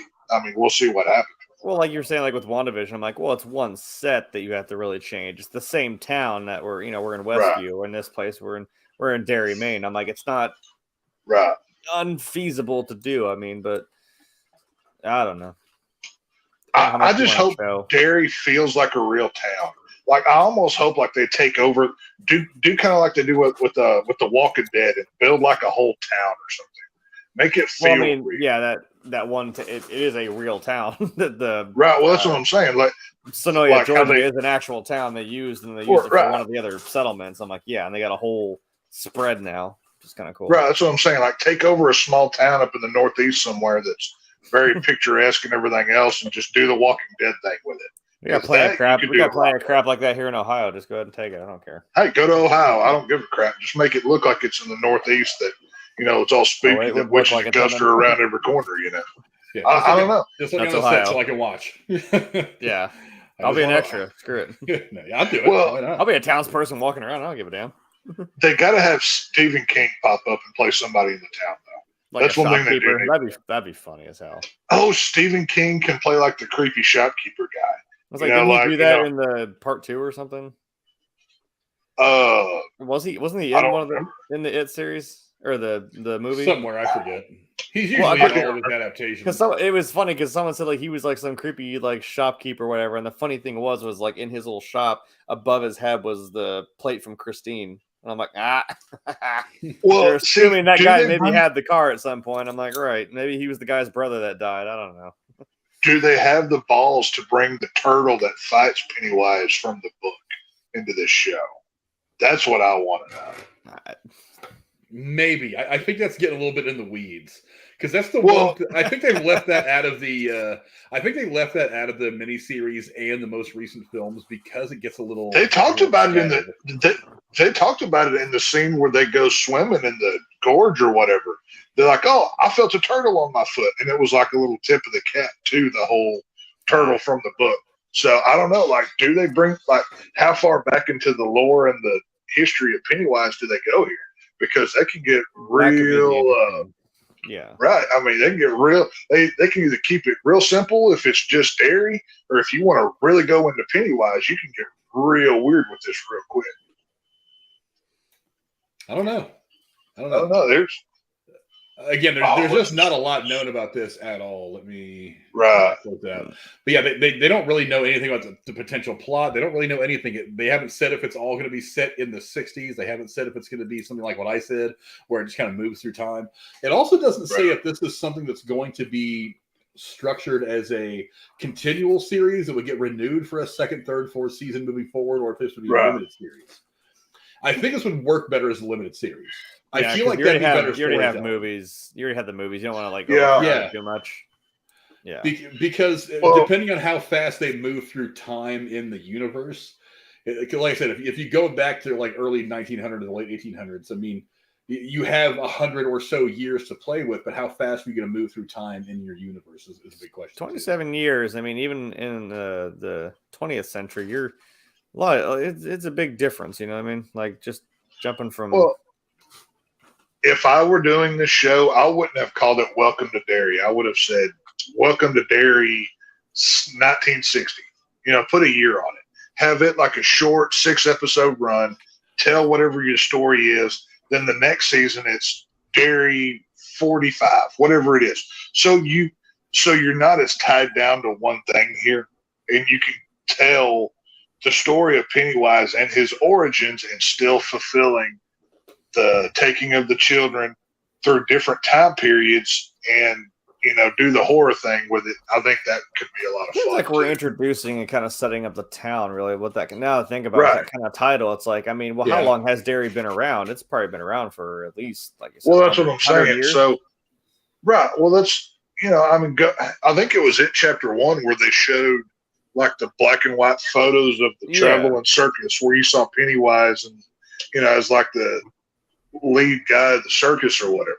So I want to see that kind of stuff. And those pictures didn't happen in 1960. That was way earlier than 60. No. Yeah. So I don't know, like how tied to the movies are they going to be is I guess my biggest question. Obviously they're bringing in Muschietti. So I don't know. What I want to know is why is this damn entity or whatever just tied to this town? Like, I mean, if maybe you explain that, like, why is this dude just terrorizing this like nowhere little town in Maine? Like, what the hell? Well, they even talked about in the most recent films, the Muschietti films, about him going all the way back to like Native Americans and things like that. So, I mean, we could conceivably trace this whole thing back to like the 15, 16, 1700s.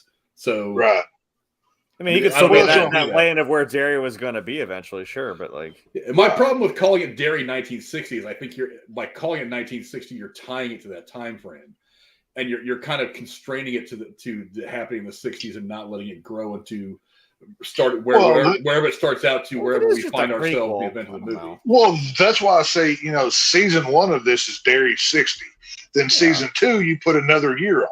Just like American Horror Story, just do a different American Horror Story, or look at what Netflix did with the Fear Street movies a year and a half ago or so. You had Fear Street 94, then you had Fear Street 78, then it was Fear Street 1666. So they jumped drastically with the timelines, but all 3 of those films worked out pretty well. They were all right, nothing spectacular. But if you're playing if Derry is your main character, not the people in it, you can play with the timeline and get more out of it, because Pennywise is, as far as we know, he could be 10,000 years old. We have no idea unless they tell us in the show. So there's a lot they can do with this. And I mean, this this is probably a more well, I know this would be more interesting to work on than a Jason Voorhees show because of all the toys you have to play with, whereas with Friday the 13th, you're kind of limited to a small sandbox to play in. You can do a lot with Pennywise. There's a lot to do here. A lot of history, yeah. Mm-hmm. Yeah, I mean, I like that. But again, the kid giving the report on the history of Derry, it's like, yeah, that's where we're going with this. Yeah. So. Yeah, but again, there's just not much known about what we're going to get out of this, so we're just speculating our asses off. We could be talking out of our asses and not know what this is a pitch man, guys. I mean, we make better ideas. Yeah, I guarantee something that was pitched here today is probably going to be a lot cooler than what they're going to end up giving us. And when it does, I'm suing Warner Brothers for stealing our creativity, and we're all getting rich. We have documented proof that we came up with it. You never know. We could get shadow banned or something like that. That is true. On the internet. This is cancel culture right now, so I don't know. No, go ahead. Download the show. No, go ahead. Yeah, download it, record it, share it around, so that way there's some kind of stuff out there we do end up getting backlog it, people, please. We do end up getting screwed. But where's Casey? He likes to clip things. Damn it! Yeah. Clip things. Somebody get a newspaper from today and hold it up into the frame so we can see when it's from. So we can't lie. Oh, man. It's all good. But yeah, go down in the comments below. Let us know what you guys think. Would you watch Welcome to Derry, a prequel series for the It franchise, giving us the origin story of Pennywise the murderous clown? I think it's going to be interesting. I've heard that Muschietti is going to be part of the creative team. I don't know that he's going to be officially a producer or like somebody heavily involved in the filming of the series from day to day, but he is going to be part of the creative team from what I've read. I have not, however, heard anything about Bill Skarsgård coming back to play Pennywise. I would imagine they have to get him. I would imagine they probably would. But I mean, again, you guys talked about him taking different forms. Maybe you wouldn't necessarily need him if he takes one form or another. Well, and Skarsgård's probably busy too. Well, he's doing Nosferatu, and then I mean, what else? I don't know. And he's doing Nosferatu and The Crow. I mean, he's got two big projects already going. You know what I mean? Although we're not likely to see this for a couple of years though. They're not likely to even start filming this for at least another year and a half. The commitment would be a little different, yeah. Well, but you could have Bill Skarsgård being other forms of Pennywise. That would be sweet. I agree. But go down in the comments and let us know what you guys think about Welcome to Derry and It prequel series. And that pretty much wraps things up for tonight. I am so glad that I was finally able to get everybody back in front of a camera. Well, except for Cora. To get back in front of a camera and start talking movies and stuff with my good friends. I'm very appreciative that you guys were free tonight. Again, back next Thursday for our regularly scheduled stuff. And then I think week after next is going to be the Black Panther Wakanda Forever spoiler breakdown. I am looking forward to that. I'm really excited. The first reviews and the first reactions to this movie have been off the fucking charts.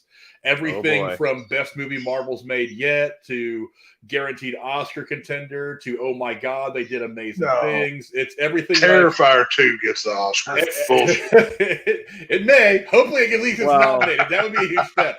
Well, to be fair, they are following She-Hulk, which is not a very hard step to go up from. True. There you go. The only way to go at this point is to go up from She-Hulk. There you go. But go back and watch Mine Encounters video. We broke down She-Hulk. We'll give you all the poop on that. And when I say poop, I almost literally. There's a lot of poop. but yeah, thank you to my co-host for coming to hang out with us tonight. Jeremy, where can the folks at home find you on the internet? Here whenever I guess we decide to do things, surprise. Yeah, also there's the handles down there. That's the name for everything. Twitter is probably again always the best place to probably find updates. I try to remember to share whenever Frank says we go live and all that crap, but yeah, so on here whenever hopefully we'll get back to a pretty regular thing here soon. I guess spooky season's kind of over. No, it's not. So, it's never over. Halloween is forever, you motherfucker. I will not accept that. Look, it's only over for the casual people. I know. I want to drop kick Mariah Carey in the face too, but look, I'm just saying it's. Yes, I do agree with that. I will help you. I think she already put out some video. I'm like, I don't know why she thinks she's being funny. I'm like, you realize we hate you, right? Like, you're not being funny or cute. Like, She had some. I didn't hear sound. I just saw her like looking like a witch, and then also transitions. Boom, there she's in her little stupid outfit. I'm like, you know, you're not being like, we hate you. Like, go away. You're not cute because you fucking like, oh look, Halloween, not transition. I'm like, no, fuck off. You still have like a month. Get out of here. She's just mad because she looks like Michael Myers. That's all it is. Pretty simple. I'd watch that movie than Halloween. I would rather hear Michael Myers sing Christmas songs. Hey, get the Merkins on it. They'll do it. I don't care. Oh, the Merkins. God bless the Merkins. They are tremendous. Oh, yeah.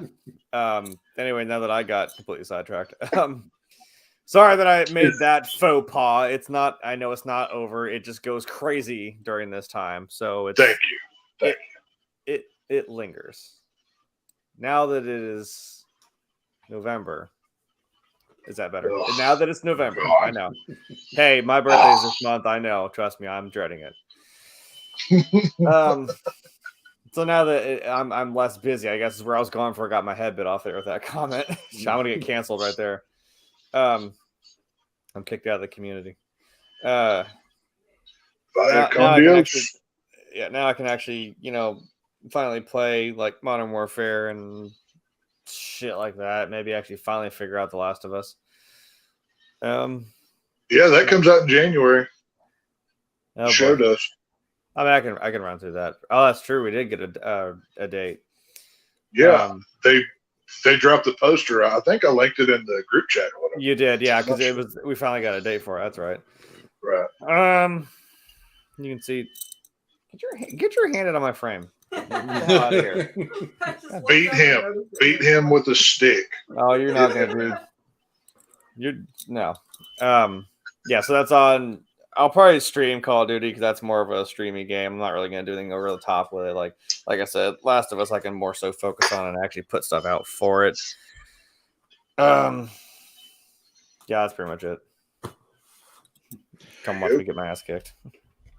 I didn't say I was good at games. He didn't say he was good. He's but a little bit better. That he's a little bit better than me, but again, I mean, it's like when you're at the bottom, the only way to go is up. So. To say. Well, don't let Call of Duty hear you say that crap because you play one good game, they think you're a fucking pro league player, and that will keep you in that spot. Damn right. Jesus Christ, man, it's awful. And our good friend from down south, the Shape from the Lone Star State, my man Tex. What do you got going on the internet, my friend? Not much. Halloween's over, so my time will be limited to basically this show. So if you want to see this smiling, handsome face, it'll be on here. Other than that, you won't see me much. But if you would like to speak to me at /revision on Twitter, it's there on the screen. So he'll be the Michael Myers, like creeping around the bush, like right, yeah. But like... I'll pop up next Halloween. I'll be like, I'll just magically appear and poof, there I am again. But no, had an amazing Halloween. Went to a nice bonfire the night of. And watched Terrifier 2 again because it's Oscar should be best picture, best everything. Just give it all the awards. Shout out to Hollywood. Just don't even have the ceremony. Mail them to Damien Leone right now. Just send him all the Oscars. So I'm campaigning for you, Damien. So I'm doing my part here. Yeah, so, write your local Oscar voter and make sure they vote Terrifier 2 for Best Picture. Write your local, write to your local chapter of the Oscar nomination committee for your county. That totally exists. That'd be awesome. Right. Figure it out. Just Google it. I don't know. Google will tell you what to do. Yeah, we have technology now. Yeah, like I said, besides that, not doing much, but we'll be talking movies on Thursdays here, so I do look forward to that. So that'll be fun. We are definitely back at it full time now. Again, nothing tomorrow because I'll have to work. That's one of the reasons I wanted to go live tonight because I definitely want to get back in front of the camera, and I'm very glad that we did. Great conversations tonight. As for me, you can find me here every Thursday going over all the news that's fit to print, fit to talk about in the world of television, movies, streaming, all that stuff. Maybe even occasionally some video games here and there since I've got people like Jeremy and the Rose and Casey to draw on. Hey, also, come join us on COD, damn it. Yeah, we'll be back next Thursday for all the news that is going on between now and then. Also, don't forget, I think November 15th is going to be the day that we do our Black Panther Wakanda Forever spoiler review. It'll be me, Jeremy for sure, maybe Tex, probably Cora, maybe even one or two other people. I'm not sure yet. The move has been kind of crazy. We're finally moved in, finally got my computer plugged in, which was kind of a big accomplishment for me today. Now I have all the unpacking to do over the course of the next coming weeks. But hopefully next time you see my beautiful face on camera, there will actually be some accoutrement. So I was going to say, it's weird not seeing you with a board with words written on it behind you over your shoulder. That's I thought about trying to just hang up the glow board right there, just putting "we're back" or something like that. But just getting some pictures put together, and getting a thumbnail made, and getting some articles pulled together. I just ran out of time. So hopefully next week I will have a little bit better of a setup. It's going to take a couple of weeks to get it together the way that I want it, especially the display.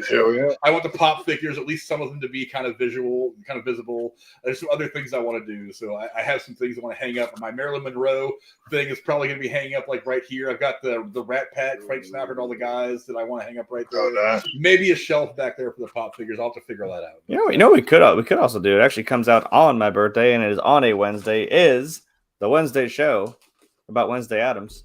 That's coming out soon.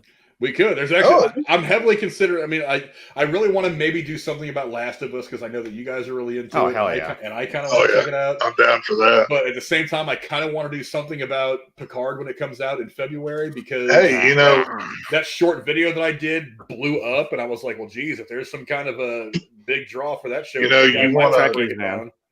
If you want to put something on Patreon, I'd be more than happy to team up with Jeremy and do something on Last of Us. Make that a regular thing on there or something. Hell, you never know. You know what I mean? But we'll work it out. I'm still trying to work out some work schedules too because I just got to a new store. I'm trying to work all that out.